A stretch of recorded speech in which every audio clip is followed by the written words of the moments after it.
As I mentioned, to pick up where I left off, the in-person meetings commence March 3rd.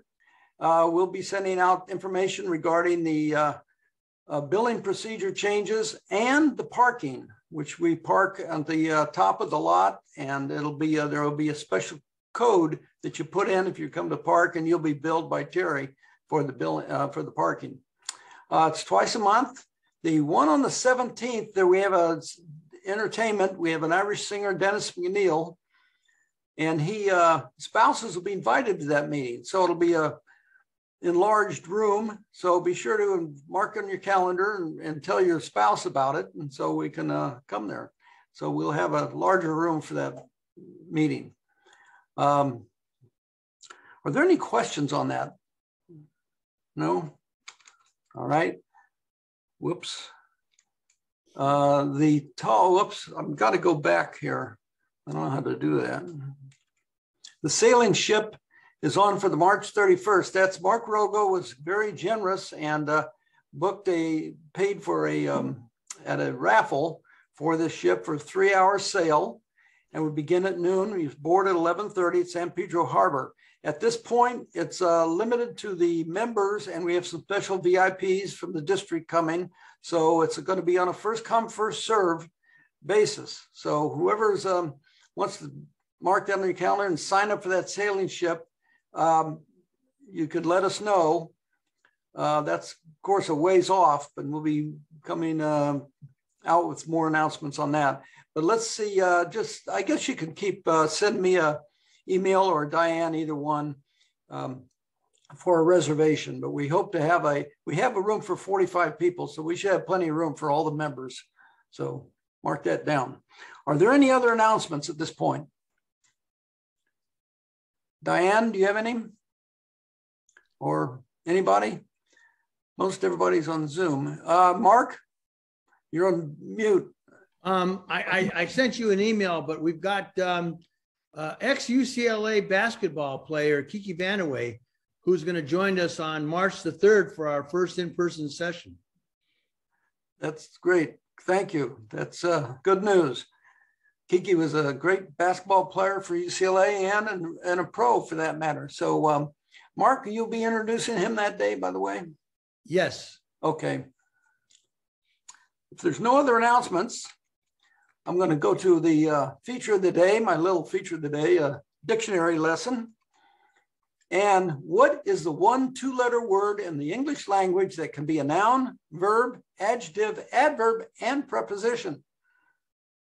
Does anybody have a guess? No one stepped up. So A-N. Pardon? A-N. And? Nope. It's up. Oh, up. It's easy to understand up, meaning toward up the sky or at the top of the list. But when we awaken in the morning, why do we wake up? At a meeting, why does the topic come up? Why do we speak up? Why are officers up for election? And why is up to the secretary to write up a report? So obviously it's a number of reasons. We call up our friends, brighten up a room, polish up the silver, warm up the leftovers, and clean up the kitchen.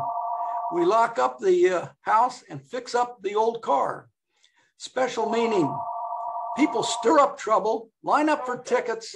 Oops, it's misspelled too. Work up an appetite and think up excuses. To be dressed is one thing, but dressed up is special. Confusing. A dream must be opened up because it is stopped up. We open up a store in the morning, but close up at night. We seem pretty mixed up about up. When it threatens to rain, we say it is clouding up. When it does not rain for a while, things dry up. One could go on, but I'll wrap it up. Oh, one more thing. What is the first thing you do in the morning and the last thing at night? You pee. Oh, no. Okay, John, you're up to introduce the speaker. You're on mute, John. I don't know if I can make an introduction after that, Tom. Rafe, are you on, Rafe? Rafe, are You're you on? muted. Oh. I'm not. Can you hear Rafe, me you're- okay? Rafe Rafe, you're- Esquith, are you on? He's on, but he's muted. Oh, Rafe, you're muted. How do I get him off muted? Just introduce him, John. Now he's on. Can you hear me Okay, now? I'm going to introduce him right now then. Oh, there you are. Thank you, Rafe. Thank you. Thanks. Okay, I'm going to introduce, and I'm very proud to introduce Rafe Esquith, who's a remarkable and internationally acclaimed school teacher. I heard him speak last fall at a lecture at UCLA, and I literally was blown away by the accomplishments of his students. For the bulk of his career, Rafe taught 4th, 5th, and 6th grades at Hobart Elementary School in LA. 3/4 of his students were Hispanic, virtually none had English as a first language, and the families of 90% were below the poverty level. Yet he's had a remarkable success as large numbers of his students went on to prestigious colleges. He's been a Disney National Teacher of the Year. He's received the President's Medal of Arts and Oprah Winfrey's Use Your Life Award. Get this now, each year his students publicly performed in their classroom a complete play by Shakespeare. His students were under the name of Hobart Shakespeareans, and they have performed Shakespeare and other material at the Royal Shakespeare Company, at the Globe Theatre in London, at the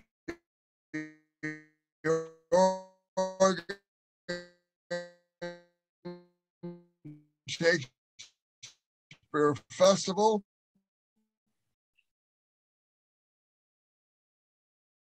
John, you're cutting out on us. I don't know what's wrong.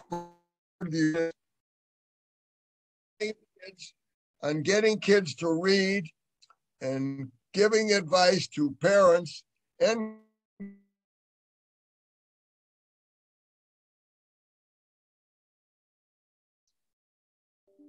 John, you're going in and out. about it. That includes us. So, oh, where's Rafe? I'm right here. I couldn't hear. Here we John. are. I think you're more. Can everybody hear me? Yes. Yes, we can hear you fine, Rafe. Great. Well, thank you for having me. I don't know if I can do a great follow-up on Up. That was quite a performance, Tom. But let me tell you why I'm here. I have had a very lucky career as a teacher. I did spend 32 years in the Los Angeles Unified School District. For the last 7 years, I've run the Hobart Shakespeareans on my own. A statistic that is very depressing is that in the school that I worked, only 32% of the kids even finished high school. And that either meant that we have the stupidest kids on the planet, or something in the system has failed these children. And I think we all know the answer to that one. So I spent a lot of years fighting the system, trying to figure out how to get kids of extraordinary ability to have the chances to grow up to be folks like you, great members of the community.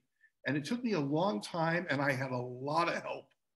Let me point out, however, that yes, my students do go to top colleges and they finish colleges and they do extraordinary things with their lives, because I would like to suggest to you that in this test-crazed society, the real measure of a student is not the test at the end of the year. It's where they are 20 years after they've left the classroom.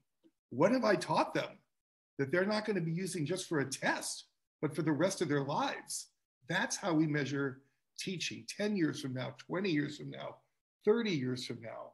And my students, yes, as John pointed out, are well known for performing Shakespeare. Well, they're not a bunch of little kids robotically, without any understanding, blasting out Shakespeare. Their biggest supporters are people like Ian McKellen, Patrick Stewart, Judi Dench, Hal Holbrook. People love these guys because they really know what they're doing. But more importantly, they're also extraordinarily well-mannered, extraordinarily well-behaved. They know US history better than any college student you'll ever meet. They're great scientists, athletes, fabulous musicians. And we don't have time this morning to explain to you how all that happens. So we're going to stick with just one thing. But I'm often cast in the role of the kid in The Emperor Who Has No Clothes. I'm the guy who has to point out what nobody else wants to see. So if I offend anybody this morning, please remember that Socrates was probably the best teacher who ever lived, and they killed him. So I think a good teacher, part of his job is to, stir the pot a little bit and point out things that maybe people don't want to look at. So here's what I want to point out to all of you. My students who go to places like UCLA and Harvard and Princeton, Stanford, they're all kinds of students. Some of them are quiet, some of them are shy, some of them are boisterous and loud and wild, but they have one thing in common. My students love to read. They read voraciously all the time. When they get in touch with me, when I go to their weddings, the first thing they talk to me about is the current book they're reading. Have I read this book? They read for hours every day. And I'd like to share with you this morning suggestions on how I do that. And I hope that you will start doing this maybe with your grandchildren and your children, because if we're honest, and it's not always their fault, our children are not reading. If anybody here says, oh, kids read great today, they don't. And it's not the parents' fault. It's not the kids' fault. It's not just the teacher's fault or the system's fault. It's a complicated set of circumstances that have gotten us to the point where kids are not reading. So before I explain to you what I do, please remember, it's only a suggestion. They're just suggestions. If you don't like my ideas, tell me to go to hell and do what you think is best. But I can tell you that this really works. But before I can explain my solution, I'd like to take a few moments to look at the problem, because there are some fundamental mistakes we're making, not just in the United States. I've seen it all over the world, whether I'm speaking in Saudi Arabia or Mongolia or Australia or France, it's the same everywhere. We like to think our countries are so different. They're not that different. We parents and grandparents, we want good things for our kids. We want them to be happy. We want them to be good people. And I would suggest to you that reading will make kids better. So here's my first fundamental mistake that I want to share with you. If you go up, and I've done this, to any kid in school, and they're working on their math or an essay, and you ask them, why are you doing this assignment? Why are you doing it? What do you think most kids will tell you? They're going to say, I have to. It's a sign. My teacher told me to. Some of the more honest students have actually said to me, I don't know why I'm doing this assignment, which is actually a very honest answer. But because my teacher told me to is not a good enough answer. I want to teach you a sentence that I make the Hobart Shakespeareans say with every subject I teach them. If you ask one of my students, why are you working on your math? He'll put down his pencil, he'll look you right in the eye and say, if I learn this skill, my life will be better. If I learn this skill, my life will be better. My students are never studying because there's a test or a performance or a grade. They are getting ready for their life. And it's my job as their teacher to connect the lessons with their lives. Most teachers tell kids, hey kids, good morning. Here's what we're going to do today. But I say, hi kids, here's why we're doing it. Here's why we're doing it. We read, not because there's a test on Friday. We read because it will help our speaking and our listening and our writing and our communication. These are skills that are going to help you if you're an accountant or a teacher or a nurse or a businessman. That's why we read. But even if we get there, the problems against us are monumental. 100 years ago, yes, you could tell a child, this is a great book, go home and read it, we'll talk about it tomorrow. Is there any person in this room who understands that even when good teachers tell the kids, go home and read it and we'll discuss it tomorrow, does any thinking person think that most of the kids read that book at home? They don't. It's true, that's not your fault. But it's our world now. What do the kids do when they get home? They either turn on a television, or they look at the internet, or they play a computer game, or they're on their phones. Maybe some of them will go on the internet and glean enough notes about the book that they can, BS their way through a discussion the following day. But they don't read the book. They don't. And even if they do read the book, there is another problem. So here's the second part of the problem. Does anybody have a child or a grandchild here who's a musician? Anybody? Anybody have a pianist or a violinist in their family? Okay, well, let me just have you think about this. I have a granddaughter who's a fantastic violinist. She's 13, but she works with a teacher every day, listening to her tone, looking at her style to help her get better. If you're a swimmer, you have a coach who works with you every day. But for some reason in reading, once the kids can decode as third graders, they stop having teachers. Go home and read this, they're told. Just because they can decode words doesn't mean that they're readers. To read great literature, you need a teacher, not somebody the next day. You need somebody there with you to walk you through it the same way a music teacher does, an athletic coach does, a chemistry teacher does. For some reason, in reading, teachers disappear. I've never understood that. It's a mistake, and it's all over the world. Now, there's a second part of the problem that what we're up against. Even today, if you've been reading, we have educators banning books. Oh my God, all over the place, from the left and the right. Any book that makes anybody slightest bit uncomfortable or might be controversial. Oh, we have to protect the children from that book. This is madness. Now, I want to tell you, my fifth graders read Hamlet with me and performed Hamlet with me. And you know what? None of them wanted to have sex with their mother. None of them killed anybody with a sword. None of them put poison in a cup. You know why? Because they understood it's a play. It's not real life. And the idea that if kids hear anything that makes them uncomfortable is going to become a horror show, that's a mistake. It's terrible. In Burbank, they have now banned John Steinbeck, Mark Twain, Roll of Thunder, Hear My Cry, a Newbery Award winner. It's crazy what's going on. So what can we do about this? Before my solution, I'd like to give you 4 examples of what children are up against when we send them off to school in the morning. Why am I giving you 4 examples? They're all horror stories. If I only gave you one, you might say, yeah, Rafe, but that's an aberration. That's not what really goes on. I'm sorry to tell you, I could give you 1,000 examples because I hear from the kids every day from various schools. But I want to give you 4. I want to tell you about Angie. Angie was in my class in the 5th grade. We were very close. She called me in the 8th grade crying. She had been suspended from school. Here's what happened. Her 8th grade teacher told the kids, we're going to read Romeo and Juliet.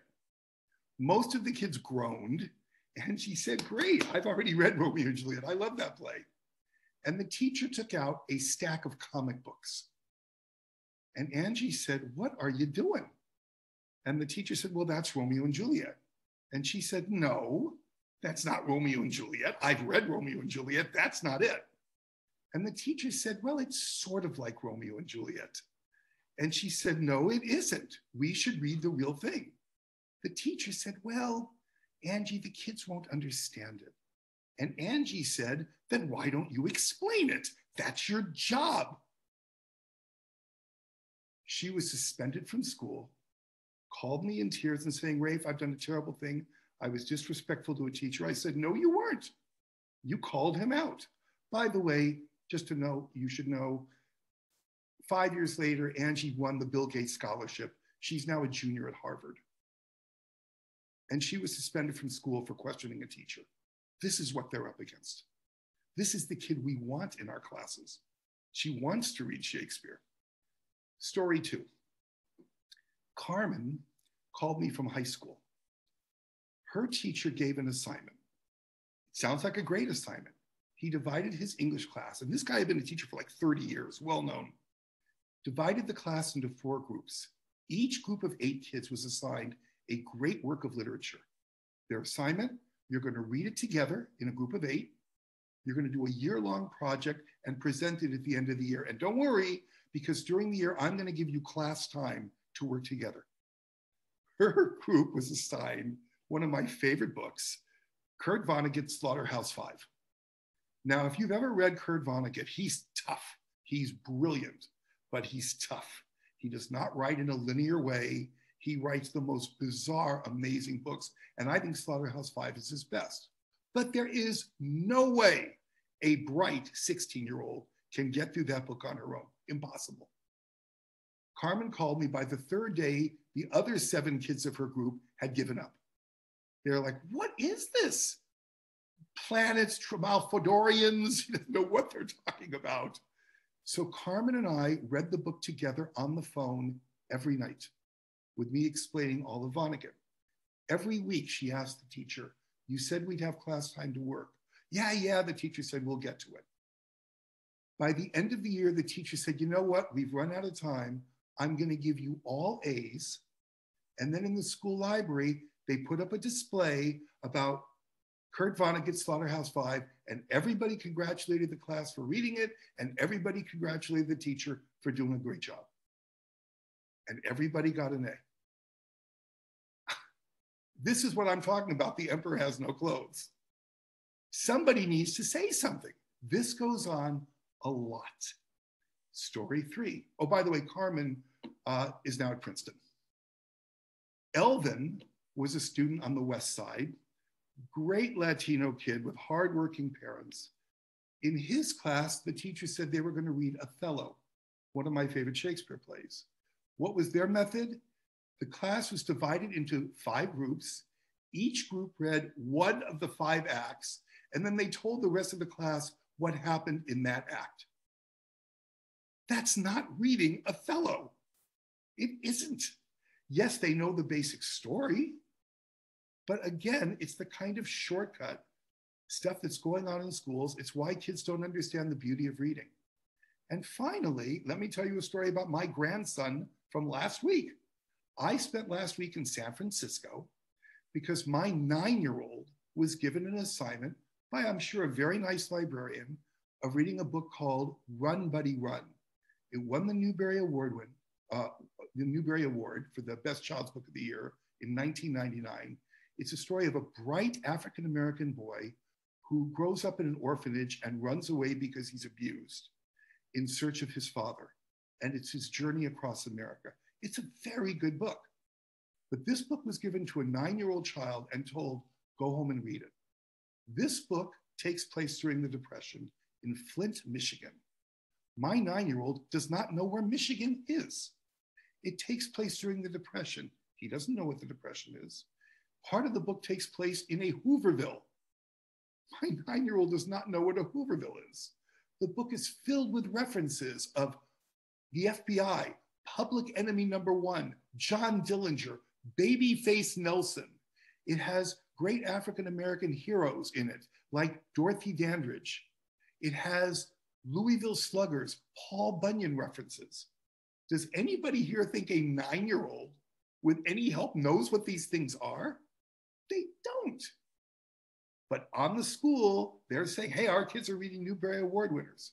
Well, now my 9-year-old knows the book back to front, and here's why. These are the problems. Let me share with you a solution. And I hope you'll at least try this, because it took me a long time to figure this out. How do children learn language? Not from a book. They hear it. That's how they learn language. Anybody who has children or grandchildren, they know a million pop songs, rap songs, rock songs. They know them by heart. How do they know them? They hear them. They don't study them on a worksheet, they hear them. We are making a fundamental mistake in the way we teach reading. And the way I'd like to explain it to you is when you eat your favorite food, it tastes great, but you also get to smell it, see it, sometimes hear it. You use many senses to enjoy the meal. When my students read, there are two things we do. First of all, they read every page, every word with me. Someone who loves to read, and they know this, and someone who's an outstanding reader, which I am. Second of all, they are never called on to read, ever, and they never read aloud. Ask yourself, I see Ron, Tom on the screen. When you read at home, it's 13 hours. Do you read out loud at home? Of course not. Why do we have children read out loud? Is to see if they understand. That's crazy. What happens in schools, kids are afraid to be called on. Not every kid wants to read out loud. So they sit in the classroom afraid of being called on, afraid that someone will laugh at them because they stumble on a word or don't know. That's not what we want. So here's what I do.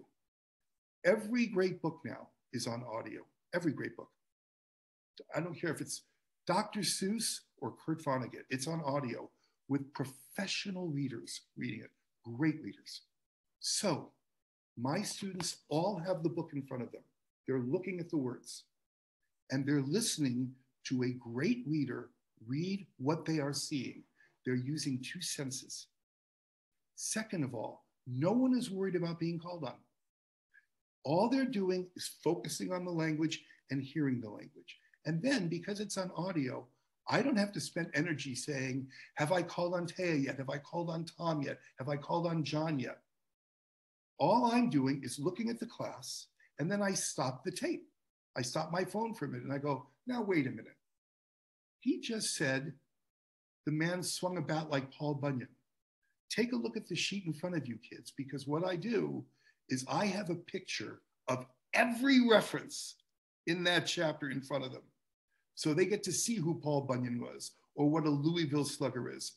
Before we've read, I make a chart of every reference they won't know.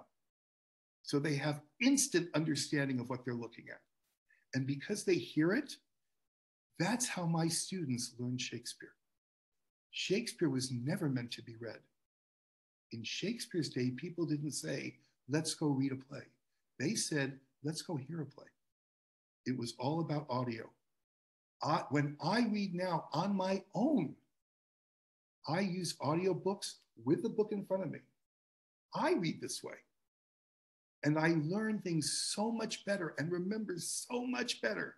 Plus the fact that because my kids don't speak English as a first language, by hearing great readers who speak the language beautifully, they start to speak the language beautifully because they're hearing it all the time. Right now, when we read Malcolm X together, I don't know if you know the great African-American actor, Joe Morton. He does a reading online. It's fantastic. It's like Malcolm X is in the room with you. And whether you agree with Malcolm X or disagree with Malcolm X, he puts out a fantastic voice for the kids to have brilliant class discussions. So what I'm suggesting to all of you, you can do what I do with my grandson. Want to read a book? And by the way, my wife and I read together every night with an audiobook and the book between us. And we have incredible discussions. It's a great way to teach reading. So to sum up, kids need to be reading with someone at all times. Don't just listen to the book. Some teachers use an audiobook, but the children don't have the book in front of them. That's not reading, that's listening. It's great. But if they're reading while they listen, it's really effective. Really effective. Try it. It's not hard. And whether you're reading a third grade book or Charles Dickens, everything is available to you. It's fantastic. So I've gone on long enough. I don't know if anybody has any questions, but before you ask, if I've tweaked anybody's interest and you ever want to talk to me about this personally, talk to John. He'll be happy to give you my contact information. I talk to parents and teachers all over the world every day. You're not bothering me ever, because I hope you'll agree that our country's not in a good place right now. Everybody's hating each other and fighting with each other. Maybe if we all sat around reading and talking about books, we'd be doing a little better. Even books we disagree with, that's really okay. By the way, the joke in my class is when people ask about my reading list, we just took all the books that have been banned and we read them because they're awful. Anyway, does anybody have any questions they would like to ask or contribute? Yeah, I got a statement, any kind of a question, and I seem to get pushback on this. I don't necessarily agree that kids have to read the classics. I think kids, especially the minority kids of color, I think they want to read about about authors who look like them, have been through their experiences. I mean, reading Shakespeare can be fantastic, but it doesn't resonate with these kids. Okay, can I comment on that? Yeah. Okay, I get that all the time. I have two questions for you. How much Shakespeare do you know? I know the basics. The basics. Okay, then you shouldn't be doing Shakespeare with kids. I agree with you. See, I'm an expert. And when you're an expert, of course it resonates with these kids. A few years ago, Tracy Navachoka, a Latina girl from a very poor family, was asked, why are you doing Henry IV? And she said, you gotta be kidding me. She said, Henry IV is about a kid who's growing up in a world where there is violence and dishonor everywhere. She said, I live in Los Angeles. You don't think I know that story? You see, it's my job as a teacher to make those connections. But I do agree with you. All kinds of books are read. I happen to mention classics because many people say, oh, kids can't read the classics. My class is proof that they can. But whether you're reading, now, by the way, for example, you're talking about minority kids. Last year, the only books we read, because of all the Black Lives Matter controversy and the fighting about it, all we read was James Baldwin, Maya Angelou, Langston Hughes. That's all we read. And they were great. But my students also love Charles Dickens. That's what I'm talking about. They love. That's beautiful. They love George Orwell. Right. My point is, when kids say, well, we don't really connect with that, that's why they need to read with an expert who can show them, actually, there is a connection that you don't see because you're 11 years old. I'm not smarter than you, but I'm older and wiser than you. And it's my job to make the connection. To your point, if you send that kid home alone with a book, you are so right. There is no chance a connection is going to be made. And that's why they turn off to people that maybe with the right person. I'll tell you something funny. When I spoke at UCLA that John was talking about, the man who invited me does not like John Steinbeck. He does not like John Steinbeck at all, who's one of my favorite writers. There's nothing wrong with that. He shouldn't teach John Steinbeck. The people teaching kids different books should be people who love those personal books. I have a teacher friend whose whole life is based on the Chronicles of Narnia. Even her email has Narnia in it. And her whole class is based on Narnia. And she's amazing because she's teaching something she loves. But a bigger issue, and if we want to be honest, many teachers are not readers. And if you don't think the kids know that, you are mistaking their powers of observation. Because I read constantly, the kids are excited about reading with me because they know I'm a reader. And the number one job as a teacher, you got to be the person you want the kids to be. But what you're saying is so true. If you're working with any kind of kid and you have a book that you think they're going to connect with, for God's sakes, read the book. Even if the school is saying, oh, it's not on our official list, who cares? If the kids are reading, it doesn't matter what they're reading. If they're reading with you and thinking about how it connects with their lives, you're doing a great job. I'm just excited that I have that a you question. realize that these kids want to read authors that let look somebody like else them ask a question. and experience the things that they've experienced. So I think that's okay. Gordon, you had your hand up. I just had a question, I guess, technically. When you listen to an audio recording, what's the ratio of time to listen to the book versus reading it without, having heard it, without the spoken word? Great question. 100% to 0. We read every page together, every word together, every audio. I would rather read 3 books with the children over a year and read them well than 10 books that we scan through. So it's 100% to 0. I don't believe in homework. Sorry if that upsets people. I like the kids to go home and shoot some hoops and play with their friends and help their families out. And I also want the kids to get sleep. Another issue in schools today, most kids, particularly in high school, are up to 1 o'clock, 2 o'clock in the morning, finishing papers and stuff. They're coming into school like zombies because they are sleep deprived. It's a mistake, but it's one of those things that people don't want to talk about. Teachers complain, God, my kids have no energy. Of course they have no energy. They're exhausted.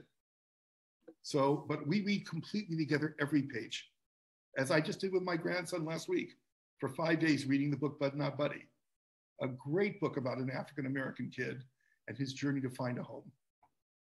But my grandson had to learn about jazz music in the jazz age, and who John Dillinger was. He's in the book. He's not going to know that if I'm not there to show him. So every page, every word. Steve Day, you had a question. Well, first I want to say thank you. It's a wonderful presentation, and you validate something that I do sometimes, which is take Audible, read the book as I'm listening to the author or whoever the narrator or speaker is. So I always felt that maybe I was cheating a little bit by doing that, but hearing how effective it is, I'm kind of happy. I tripped on it. I was having difficulty reading something, and I did that, and it helped immeasurably to by the way, it. something that's really fun, when you're really lucky, you do get the author reading their own book. We just did last year, I Know Why the Caged Bird Sings, with Maya Angelou, and she was the reader. We also did The Bluest Eye, which was just banned in Tennessee. Oh my God. It's a great book by Toni Morrison, and she's the reader. And it's amazing when the author is reading their own words. I mean, how are you going to disagree with that interpretation? She's the one who wrote it. But I'll tell you one funny thing that happened to me that's hilarious, a mistake I made. Because my kids in learning Shakespeare were often listening to people like Laurence Olivier or Ian McKellen or Kenneth Branagh, some of them started developing English accents. And I had to explain to them, it's really okay to have, the accent you had in Guatemala or in Korea. You just want to speak clearly, but you don't have to sound like Ian McKellen. But the kids are such great listeners that they're going to recite exactly what they hear. So they start saying, you can't do that. And I was saying, it's okay to say can't, really. But I'm glad you like it. Try. This is the way I read now, all the time. It's great. Rafe, I have a question. Did you teach in a private school or public school? Public school, it was a nightmare. I mean, and what I learned, and this is the tragedy of it all, since I'm the Shakespearean guy, tragedy is not just something bad. It's something that could be good that is bad, and that's why it's tragic. In these schools, like Hobart, there are so many kids who are great kids, really capable, but poverty and the violence of the neighborhood, I know this is supposed to be a land of equal opportunity. It's not. I mean, let's be honest, and we all have to maybe contribute a way to try to create that more perfect union. I'm not a bleeding heart. I'm an incredibly hard teacher. I'm not a screamer and a yeller, but I have high standards. And I'm just talking about reading. I have high standards with the way we treat each other. And the reason my students get to travel all over the world, and they have, everywhere we go, we stop traffic. People, every guide we meet, every docent is like, who are you guys? When the World Shakespeare Company watched them rehearse, they were saying, these kids are more professional than we are. They are civil to one another. They respect one another enormously. And part of that is because of the way we read together. To hear different points of view, to say, Philip has a point of view, he disagrees with this person, that's fine. It's okay to disagree. It doesn't mean we have to kill each other's families or go on the internet and write terrible things about each other. And that's the other point of reading. It goes far beyond reading. It develops the kind of people we want to be. People who are open-minded, people who can hear different voices, and it was a tough school to work at. That's why so few of the kids achieved anything. But there are complicated reasons that happens. And part of it is the families are so busy that they don't really have time to raise their children. They're trying to get food on the table. And it's hard for them. And a lot of the families who are undocumented are afraid to come into a school because it's a, it's a government building and they're afraid of being deported. So it's a hard situation. And it took me many, many years to develop a program where the parents trusted me, knowing that I could get their kids better opportunities. But let's give credit to the kids. All I did was open doors. Those kids walked through those doors that I opened. But all the credit goes to those kids who put in long hours of work. You have no idea how hard these kids work. They came to school on Saturdays during vacations. It wasn't like they were going to Hawaii or something. They weren't going off to Little League practice. It was that classroom or the streets. Ed Gall, you had a question. Ed, you're mute. Ed, you're on mute. Okay, I'm sorry. I think what you're doing is very commendable, but when do the students graduate into scanning and speed reading? For example, the amount of information that I try to digest. For example, if I'm looking at the Wall Street Journal, I'm scanning, I'm reading headlines, I'm reading, going through in 7 seconds, a whole article. Right. I mean, you just can't sit there and read every word with all the words on a computer, all the magazines, the information that passes through the desk. My important thing is, how do I digest and comprehend the most meaningful parts of all these articles? And that's where you get speed reading and scanning. Okay. Well, my question is, do you teach them to do that also? Or? No, I think we're in far too great a hurry. I want things to slow down. When you talk about all the information that we're scanning, I would suggest you look at our world right now with all the information and the misinformation that people now accept as fact. I mean, it boggles my mind that 11 million Americans, this is a fact, 11 million Americans think that Barack Obama is part of a lizard group that is trying to overthrow the country. So I think maybe it would be a good idea that we slow down a little bit and digest it slowly, information, so that we can separate the fact from the fancy. But I understand what you're saying. President Kennedy was an amazing speed reader, and he needed to be to, digest, like you said, all the information. But I'm trying to get people to slow down, and I respect what you're saying. Thank you. Anybody else? Okay, I have a macro view question. It seems like our country's performance in the public institutions is going downhill. Even with the pandemic, obviously, it's gotten worse. But is it possible to reverse the educational level in our schools? What does it take to turn around our system? It's a great question. I wish we had a few days. I'm sorry to be so negative about this. I don't know if we can. I think we can have pockets of excellence with people that can set examples of how things are done. But unfortunately, we live in a world now when if a teacher has a good idea, even if he stands up and says, hey, why don't we have clean water? Someone will say that's a bad idea, and they'll start a website to stop them. It really is, it's frustrating. I just wrote my 5th book, which I'm not going to publish in America because I think I'd be killed for saying what I'm writing. But the book is called, to your point, Almost Impossible. Can we do what you're saying? I think we can. We have the people and we have the kids to do it.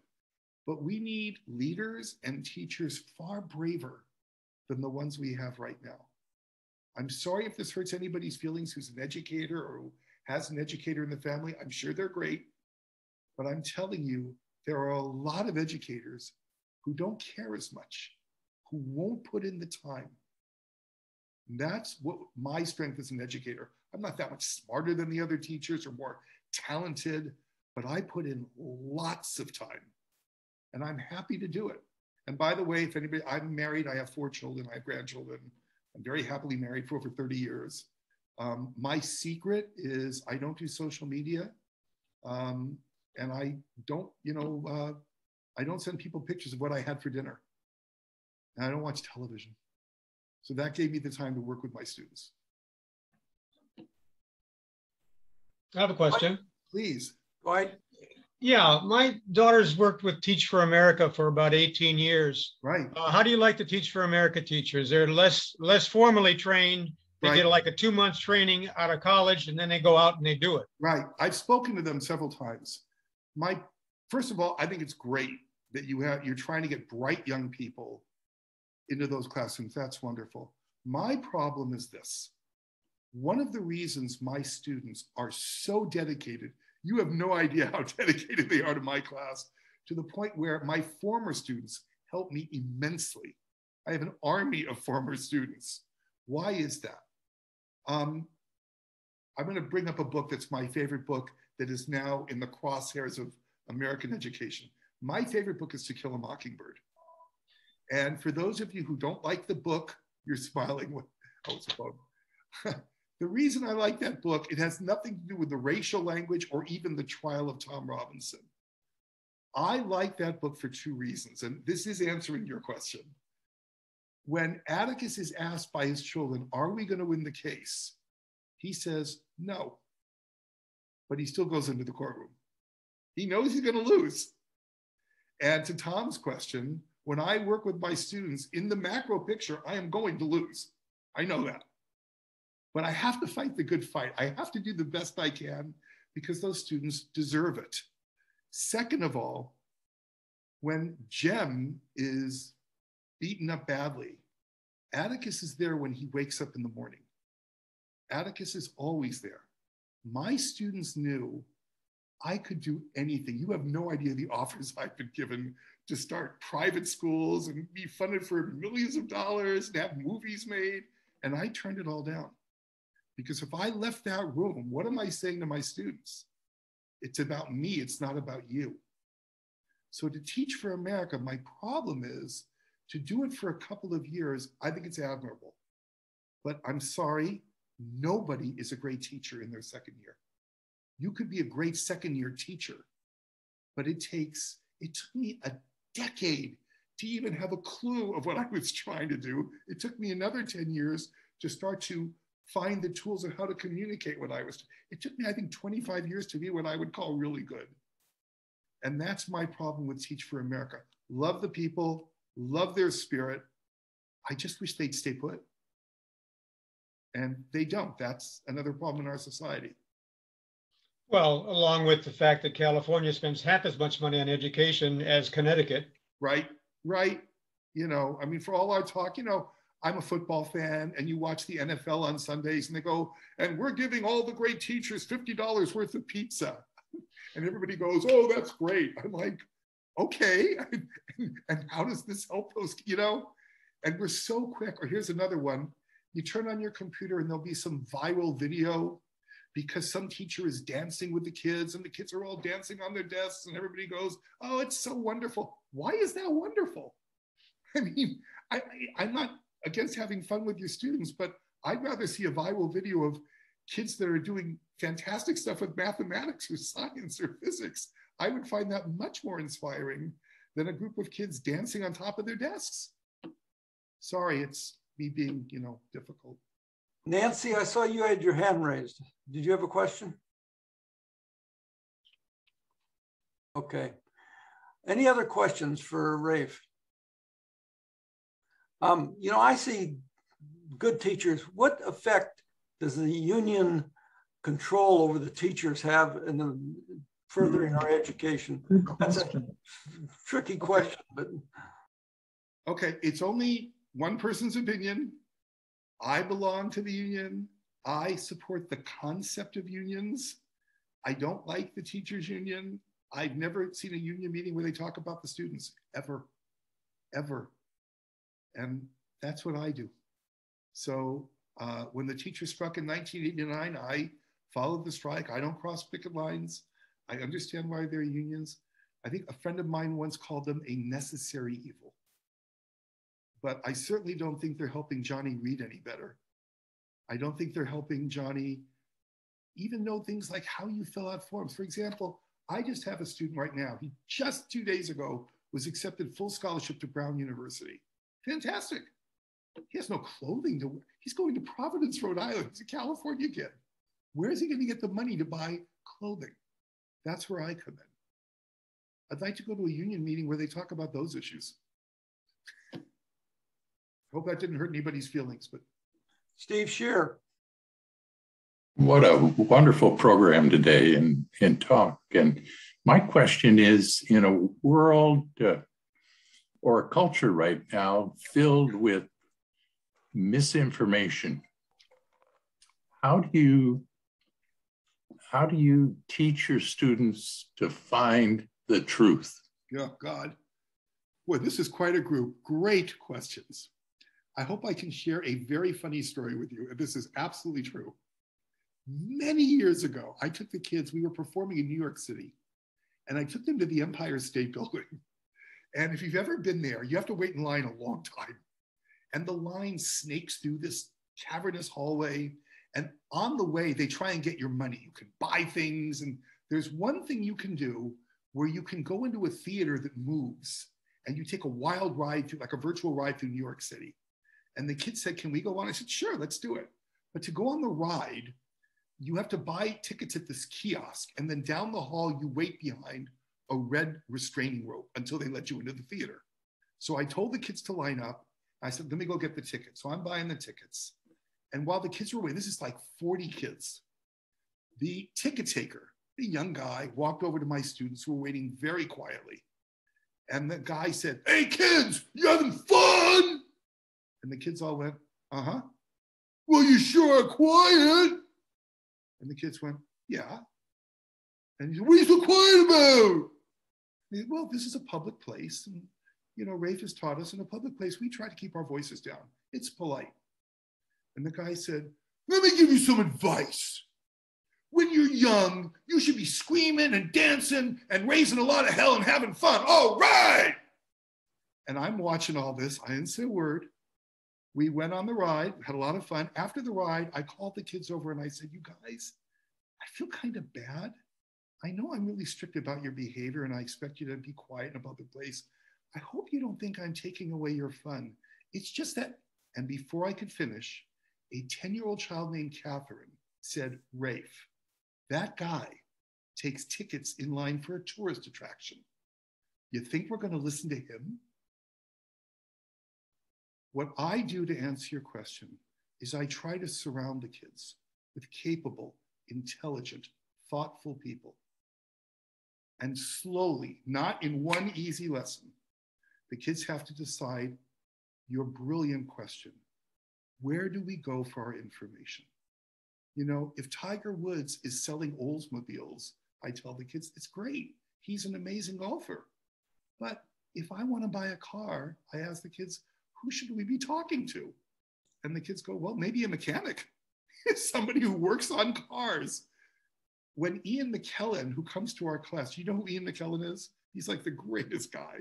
When Ian comes into the class and says, let me tell you about this passage, of course they're going to listen. He's Ian McKellen.